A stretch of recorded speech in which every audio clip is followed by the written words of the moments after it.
Welcome, and thank you so much for being here for the second episode of Social Workers in Policy. We have a really exciting guest with us here today. We have Bianca Hannon, who is a social worker and consultant. Her career reflects a powerful transition from micro to macro practice.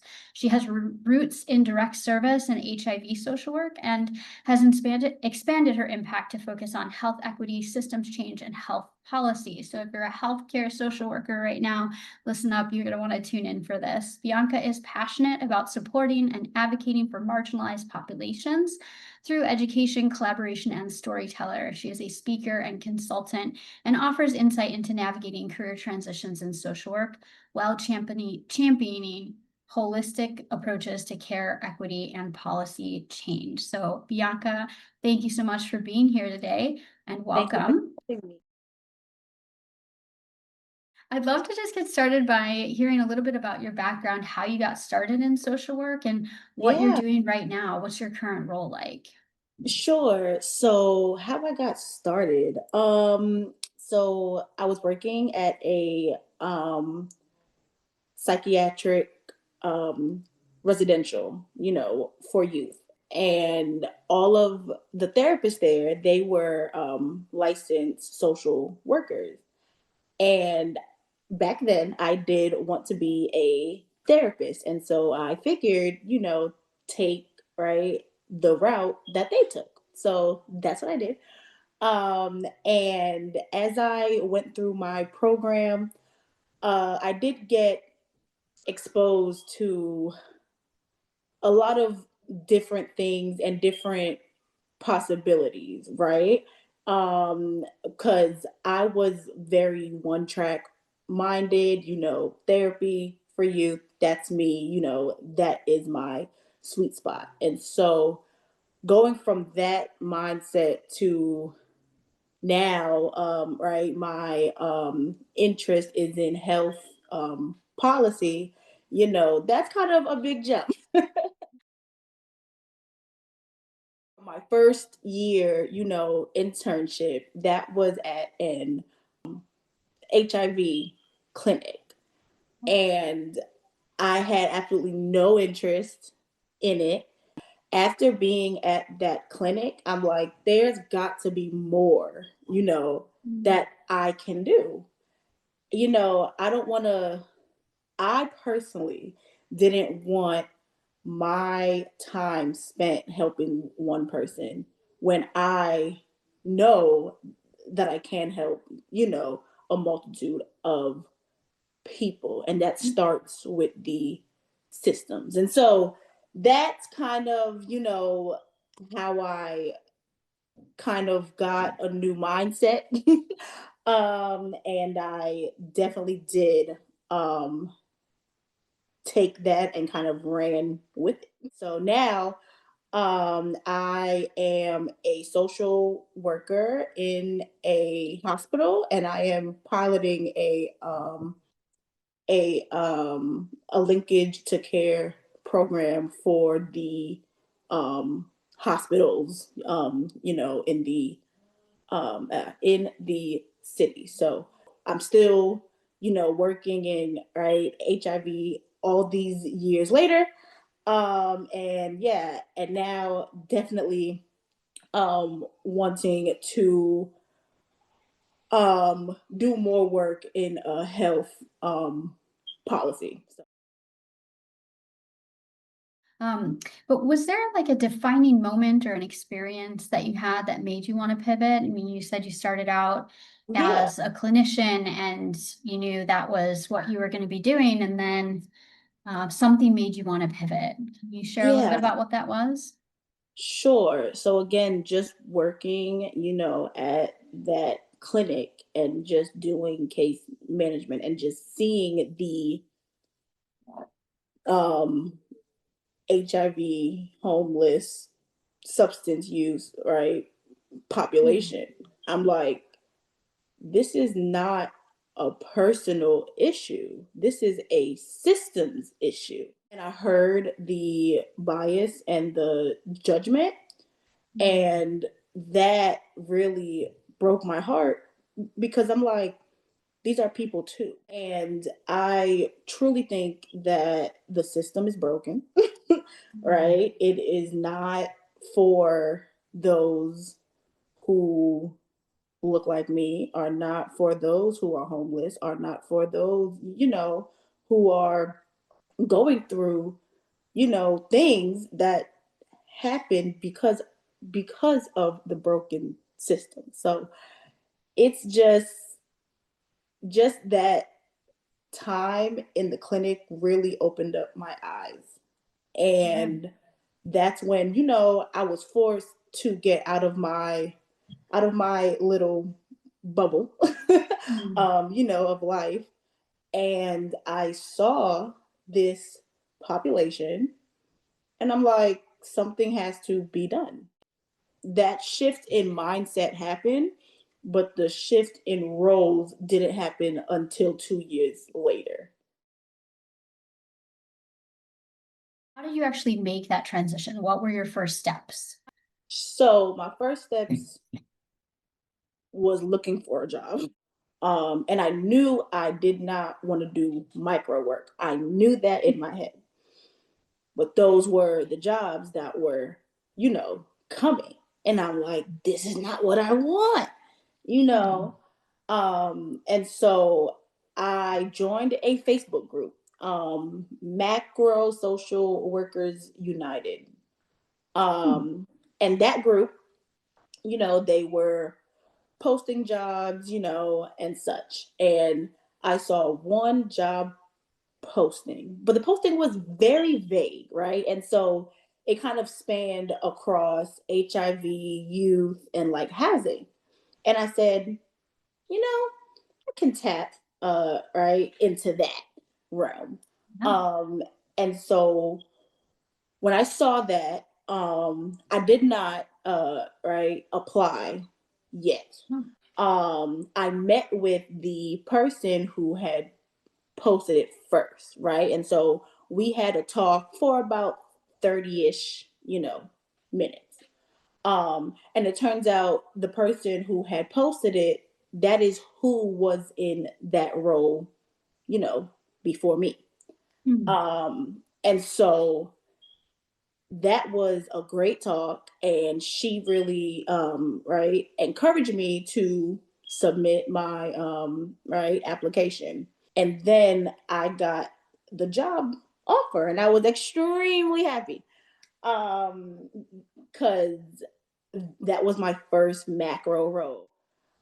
With that, I did dabble in policy and in housing and in youth work, So I did a lot of the things that I'm passionate about. Um, and I was in that role for 4 years.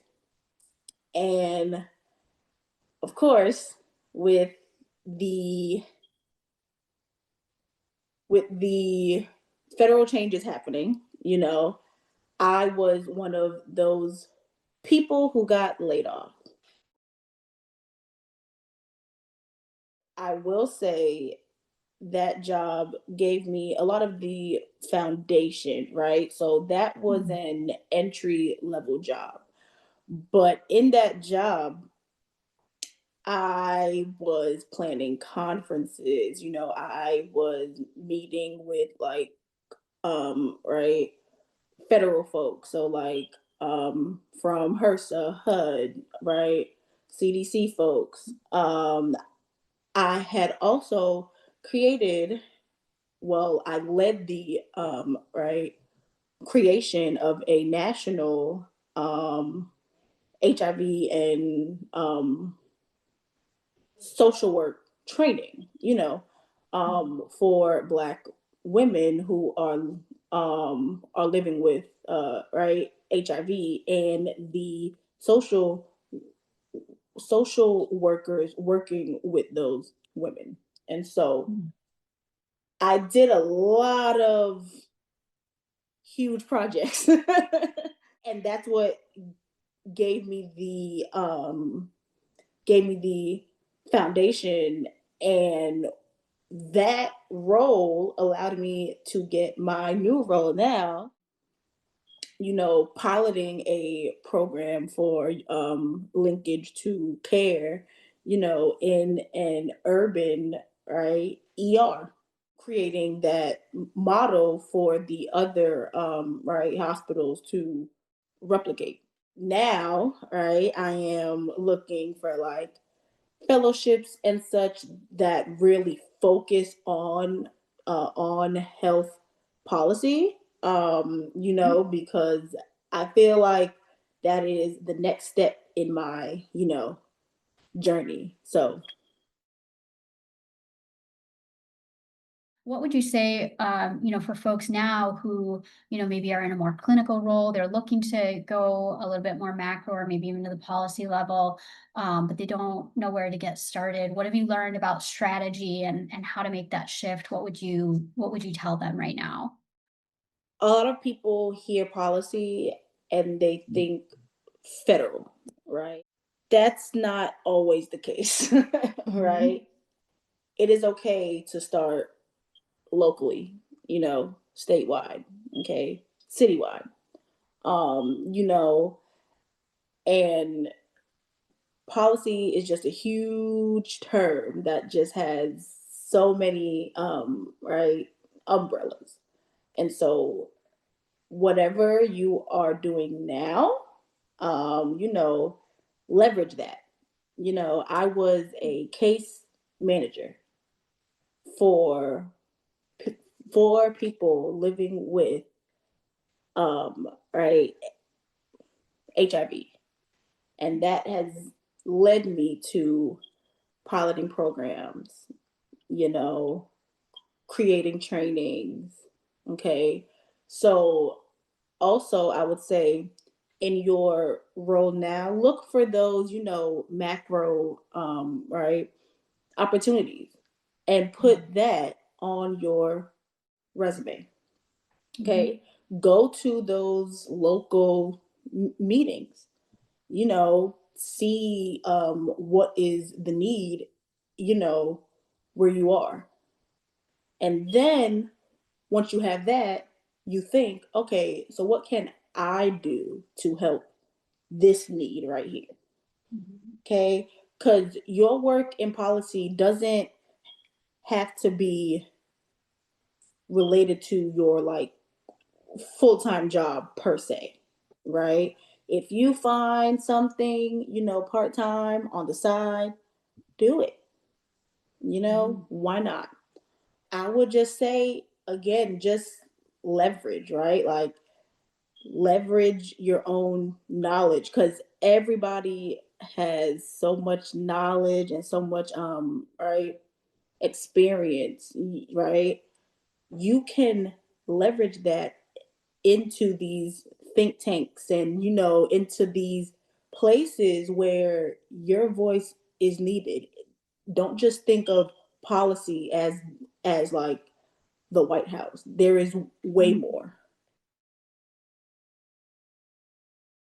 How were you able to use that clinical experience to your advantage when you made this transition?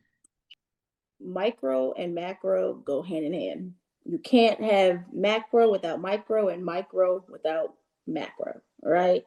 My role, right, was to help those, who are living with HIV get their documents, do groups, things like that. So those systems barriers, I had witnessed firsthand, right?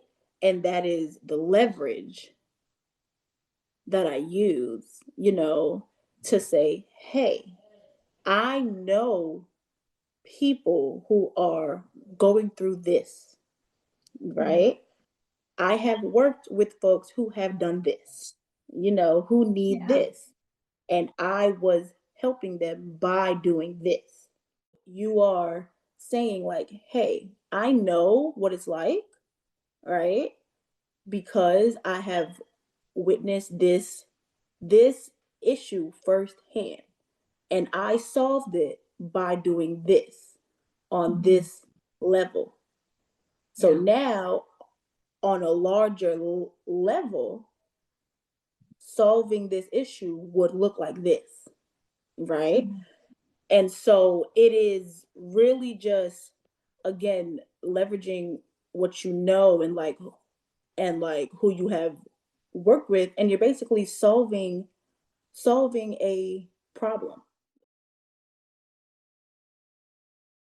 So, pivoting a little bit forward to what you're doing right now at the Yeah. hospital, what kinds of policy issues are you focusing on? And So now, right, it is linkage to care and what that looks like, right? And so um there are people falling out of care, people who are not on their meds, some people who don't know, that they have HIV, right?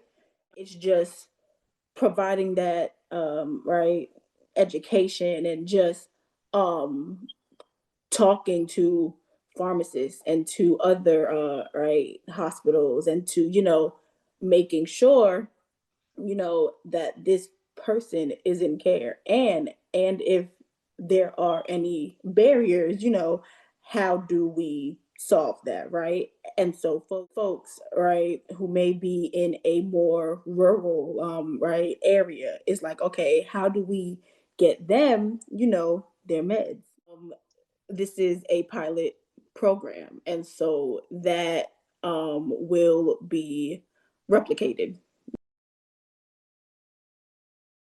um, Going back to leading a task force to create a national training focused on HIV and social work. Um, that's one I am most proud of, because that was focused on Black women, you know, and Black women living with right HIV, those rates are rising. I met some really great people, I got pushed out of my right comfort zone again.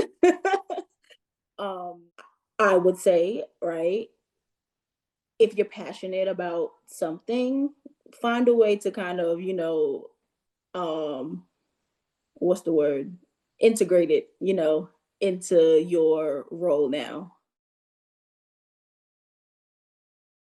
I'm a person who will ask a bunch of questions, right? And so I am one who will um ask my manager, like, hey, right, I had noticed this, right? Can we, do this? Also, outside of work, I do keep up with like local, state, and right, federal policy, and so I do, go to those meetings, and I meet folks, right? mm, Um, because I think one of the best things that you can do, honestly, is just stay right, informed. And then, once you know what the problem is, you can then um brainstorm some ways to solve it. I've thought about, going back to school, but I feel like that is not necessary. That's just more debt in your pocket. You have the skills. mm, You have the skills and the training and the knowledge. Trust me. It is just about speaking a different language, you know. Um, so how I learned was by conferences. Conferences are my favorite thing. I love them so much. They are fun, but also you get to meet so many people, you know, and when you're stuck in a bubble at work doing your case management, or your therapy, it is nice to branch out and to see what are other people doing, right? Because social work started out macro. I don't know when it got so micro focused, but but it did. So I mean, the skills, the passion, the knowledge, it's there. It's there Mhm. for sure. I say, right, you can do it. You know, again, policy work is not just federal and the White House. There are definitely some right opportunities you can have and leverage with what you know already. What are some of the skills that have been most important for you? Yeah. And how have they translated? Hoping that folks might hear this and say, "Oh, I do have the skills." Okay. So here's one right example. So when I was a therapist, right, I would do treatment plans. That had translated into health action plans, right? Hmm. And so working with, um clients, and like right, reducing no shows and like, making sure Medicaid is what is it, up to par, like, so like when I say things like speaking the language, look at those um macro roles, that you want, and see, what is the language they are using, because you right might have done like a needs assessment that can also be called a landscape, survey. Same thing, same thing, different name. You're not lying. You did these things. You just did them underneath a different name and on a smaller scale. And that's okay, you know, but you still have those skills. And so there is nothing to be, right, afraid of. You just have to know how to talk.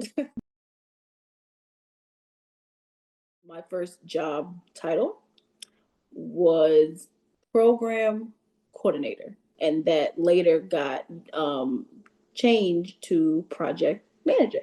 And so roles like program coordinator or research, right, associate, you know, so words like that. Um, I would say to not start with a job title. I would say to start with where you want to work, Mhm. right? And so if you want to work, at this mental health think tank, look that up and see what roles there, right, align with what you've done. So Yeah. that's what I say. Then that you can start pulling out some of the keywords and see what the right, job title exactly. is and things like that, kind of build Exactly, from there. exactly. Right. Great. Because job titles, they change often. They all don't mean the same thing. But the place where you want to work at it, it is very rare that'll change. Are there any other specific like networks or professional groups that you recommend to be able to start connecting in this space? Connect with the social workers, right, around you. So like not just the ones, who are your co-workers, but I promise you the people who you least right expect, they are trained social workers. you know And so start there.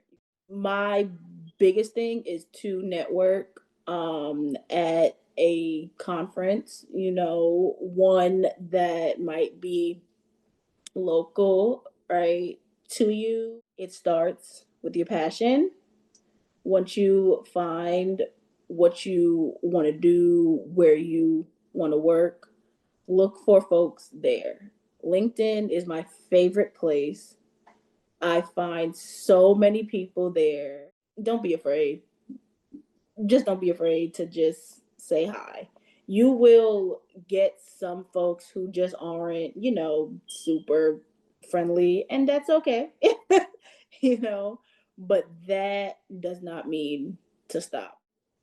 I've learned in this past year, with the layoff, and things, just put yourself out there. Mhm. That's it. Because the worst anybody could do is tell you no, and that's it. And so then from there, you just move on, you know. Okay, last question here. I just wanted to sneak in to end on kind of an inspiring note for folks who may be Sure. still thinking about this. But what has been the most either rewarding or the most surprising to you about shifting from clinical work into a more policy-oriented role? The impact, Mm, right? And so impact not just on clients, right, and or patients, or even um the system, right, but like speaking to healthcare, educating doctors and like nurses, and like techs, on things that are possible, and things that a social worker can do and like think of, right? I think that social workers are just natural problem solvers. When I bring my thoughts and my right insights to that table full of doctors and nurses and techs, it's always like, huh, right? I've never thought right about this in that way. And I'm like, yeah, I know. well, Bianca Hannon, thank you so much. Where can people find you or follow your work if they have follow-up questions or wanted to be in touch? Yeah, sure. So LinkedIn is always a great place. Right. I check that, like that is my social media for sure. So definitely LinkedIn.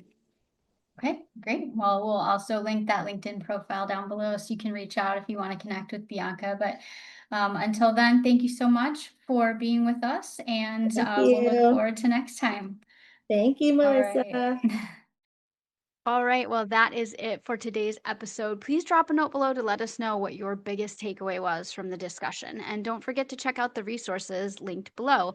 We have a brand new workshop that is designed specifically to walk you through your own step by step evaluation of your social work skills and identify exactly where you can start to make your policy pivot. You can also sign up for the email list, get new workshops and support offerings directly to your inbox as they become available, because we have more planned. And remember to like and subscribe so we can see you next time. Until then, take care and thanks for joining us.